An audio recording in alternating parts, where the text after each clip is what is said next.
yes, women are underrepresented in these high-paying quant and business fields, but there's actually a little bit more to the wage gap story than just what meets the eye. But before we get into any of that, you kind of already know the deal. Do me a favor, comment down below, like the video, share, and subscribe to the channel so you can keep up with more stuff like this.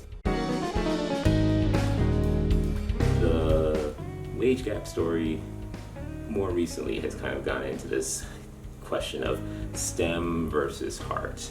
Now, STEM is something that people are usually more familiar with. STEM fields, science, technology, engineering, math.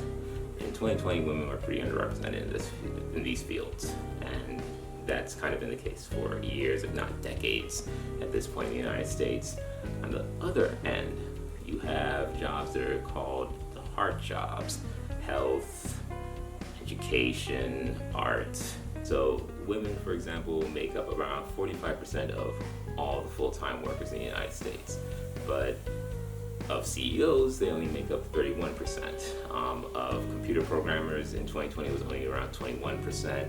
And for architects and engineers, the number was somewhere close to 16%. As opposed to the jobs that are typically considered like heart type jobs, or jobs where you will see a disproportionate amount of women in.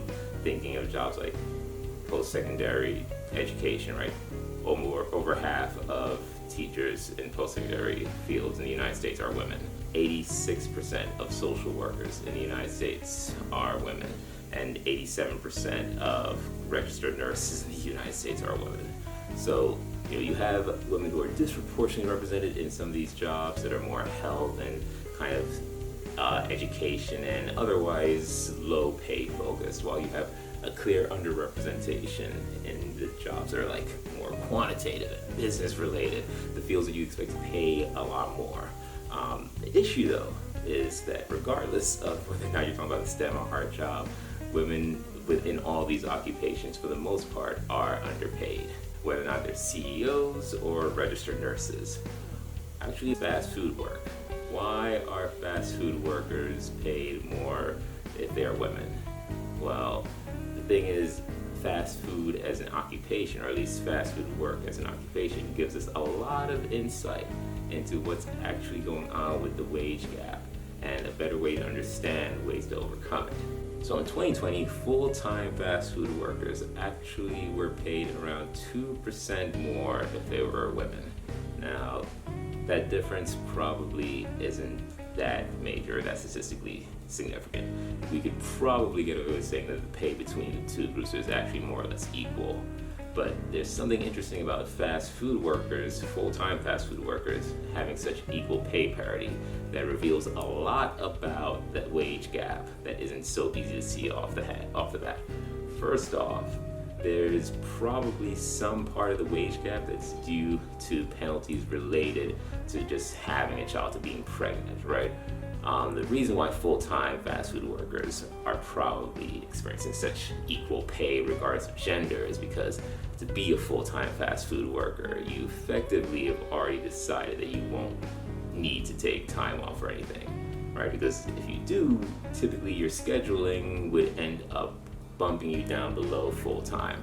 There's a really strict management of how much time is required to be dedicated to the job for someone to be hired up full-time, and fast food is notorious for having a lot less flexibility and allowing workers to work less hours while still being considered full-time employees.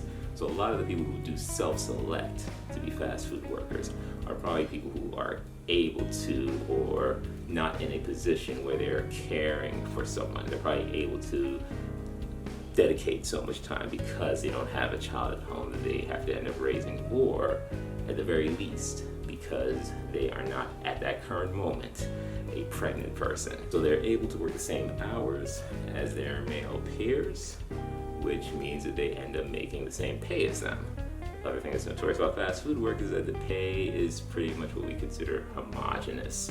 It's the same across most workers. So as long as you're working the same amount of hours, you'll probably get the same amount of pay as another worker regardless of gender. The other thing that this reveals though is that a lot of the wage gap is also due to things like the motherhood penalty. So there's one thing to be pregnant and having to take time off in relation to a pregnancy. But just being a mother can result in you having to reduce your participation in the labor force. Maybe you just don't work after becoming a mom because of the new domestic responsibility of caring for a child, depending on how the household is set up or how your responsibilities are set up. But also you may end up choosing jobs that allow enough flexibility that you can take time off when necessary to prioritize childcare. Now, those jobs may not necessarily be the same kinds of jobs that offer very equitable and structured pay. So you may not be able to be a fast food worker and be a mom at the same time if you need an incredible amount of flexibility in your scheduling. And therefore you may choose other jobs that allow for that flexibility. Now, I'm talking about fast food workers, they're low paid workers for the most part. Consider that you may be a lawyer, but now that you become a new mom, you have to kind of switch over to a firm that allows you to take the hours necessary to take care of your kid and to also just make sure that from whether or not they're 1 till they're 18, that you meet all these other responsibilities that come along the way, right? That may require you to switch to a firm that maybe doesn't pay as much, but is able to give you some level of flexibility, maybe even allow you to work remotely for the most part. You're willing to sacrifice the pay to have the flexibility. That happens on a macro scale with a lot of women participating in the workforce, and that is kind of what leads to the motherhood penalty. In aggregate, women are becoming mothers and then unable to necessarily participate in the workforce to the same degree as their comparable male peers, as the men in the economy who do not necessarily get saddled with these domestic responsibilities. Even if they are in a household where they are now a new father, you typically see that the split still doesn't necessarily land in a way where there's an even division of domestic responsibilities. Now, there are ample studies that actually support the motherhood penalty, and it's pretty, what we would call robust. It's pretty durable and able to kind of demonstrate itself as being true, whether or not you're looking at it in the United States or in Denmark, right? It's in various countries that you end up seeing this penalty that accumulates to women who are working and then become mothers. But it clearly doesn't explain the entirety of the wage gap. Absentee rates and work time loss rates among women are in the single digits, so it's really unlikely that just being absent from work or having to miss work time is contributing to the wage gap to the scale that we see it, or across as many occupations as we see it, and within as many categories of occupations as we see it. We don't necessarily have clear evidence that women who do not become mothers have perfectly comparable pay to men throughout their working life cycle. Now, there's some evidence to suggest that the pay may be extremely similar for the most part until someone becomes a mother, but it isn't so clear that just being a motherless woman is going to save you from the wage gap. So there are some other things to really take into consideration that might be driving a wage gap. And perhaps the best way to find out what's driving this beyond just the motherhood penalty is to take a look at the jobs where women do have pretty much equitable pay to men. The gender wage gap in the United States has pretty much existed since the entirety of our measurement of pay between men and women, and probably for decades before that. The Bureau of Labor Statistics has been pulling data on women's earnings versus men's earnings since at least the 1960s, and what you see is that for the most part there's been a gap the entire time, although the gap was much larger before some legal reforms like the Equal Pay Act and more particularly the Equal Employment Opportunity Act.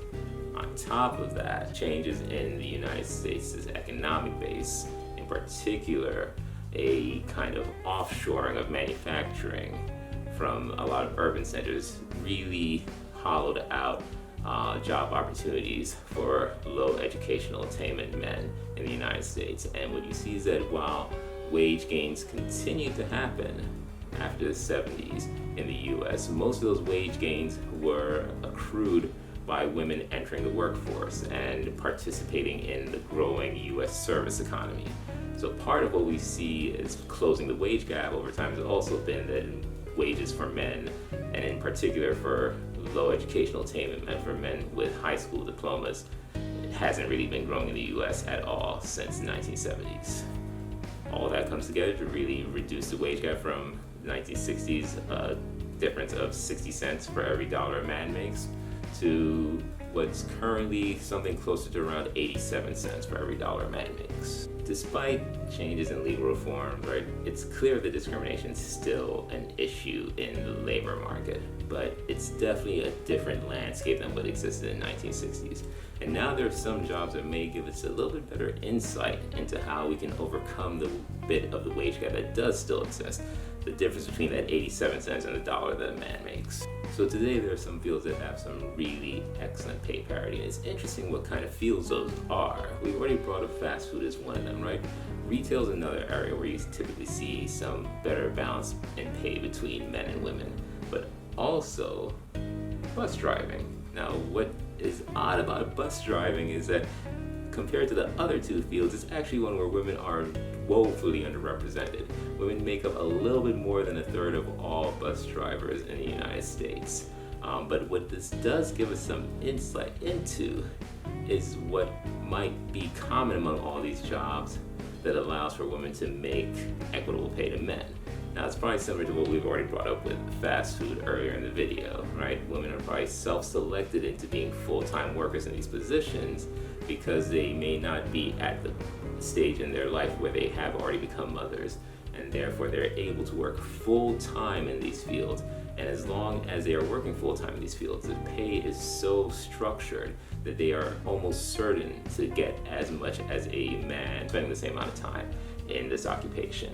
Now, you have pay equity also in some of the hard jobs, right? The health, education, and art fields, especially in the ones that allow for some level of self-employment.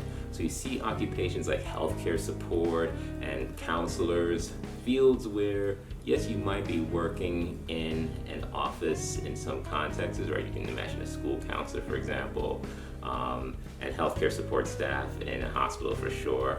But there are also examples where somebody may be classified in these occupations and is working from a home site. Right, so you can imagine healthcare support that is more so in the context of home health aides and home health care. Counselors can also work outside of schools and within the private sector on self-determined schedules. Now, that's important to understand, right? We're talking about fields where there might be some bias in already expecting a woman to be a healthcare support technician or a woman to be a counselor, but there's also the reality that you might be able to better schedule these fields, your time in these fields, in a way that supports a work-life balance, that supports being able to meet your domestic responsibilities while also being able to work the adequate amount of time to make comparable amounts of money to a man.